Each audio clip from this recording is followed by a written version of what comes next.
I had this big secret. I didn't feel I could tell anybody. It was so looked down on. I was afraid to say anything to anybody. My name is Sam Harvey, and this is my wife, Ellie.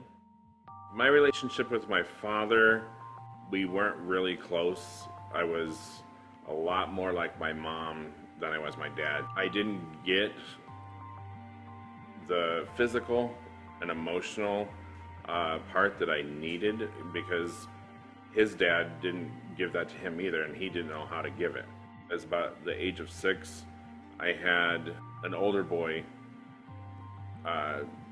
lead me or seduce me into doing things with him, which I walked into at that young age because it was somebody that was older that took an interest in me and led me into doing things sexually with him. That went on for probably about 6 years. And eventually, after that first started, there was another boy that found out about it, and it led into that with him also. I had this big secret, and I had to keep it. We went to church, and I didn't feel I could tell anybody. It was very strict and very legalistic. It was one of those things that was just such a taboo and was so looked down on. I was afraid to say anything to anybody, so I just never did. Puberty was confusing because, you know, here's other friends that have girlfriends, and I wanted a girlfriend, but it always seemed like they were better looking and had girlfriends. I couldn't get a girlfriend, but then I had this other stuff going on in the background with these other guys, but it was still a thing of somebody wanted to have something to do with me, and that's where I got my feeling and touch and a pseudo kind of love.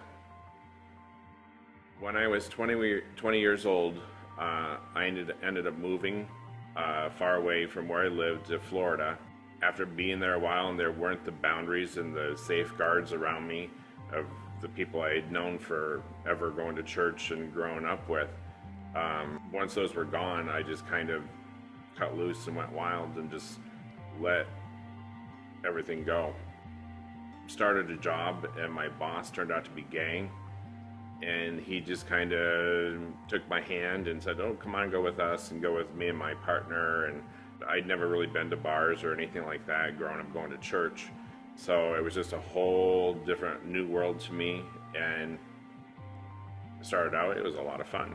I started to believe that, yeah, this is right for me. You know, it feels right. Even though in the back of my head, growing up in the church, it was still, you know, this little poking in the back of my mind that it wasn't right, but I just chose to ignore it. What started my change away from homosexuality was that too many relationships gone bad, seeing other friends going from one partner to the next partner, and it just never lasting, getting tired again and just being wore out and just didn't want to deal with the drama. Just coming to a point where I just was so depressed that I remember just laying in bed one 4th of July and not wanting to get up and just hearing this little voice in my head say, "What are you doing?" And I just knew it was God saying to me, "I'm still here, and what are you doing with your life?" My journey from making the decision of walking away from homosexuality to now, I can't say it's been easy.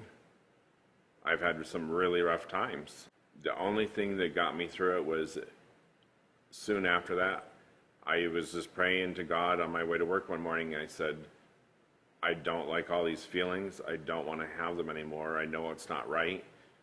I need your help, and the only way that I know that I can keep myself from it is I made a promise to God on my way to work and said, from this point on, I won't ever have sex again unless you have for me to get married to a wife."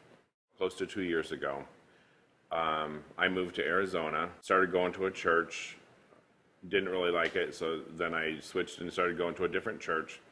And Ellie worked in the office at the church. we had our first date, and about how many weeks after that? 2 weeks after that, we got engaged. And then about 2 months after that, we got married. My feelings for Ellie, my wife now, are that she's my best friend. She supports me in everything. I could not have asked God for a better person to be alongside of me through the rest of my life, to help me and for me to be there to help her.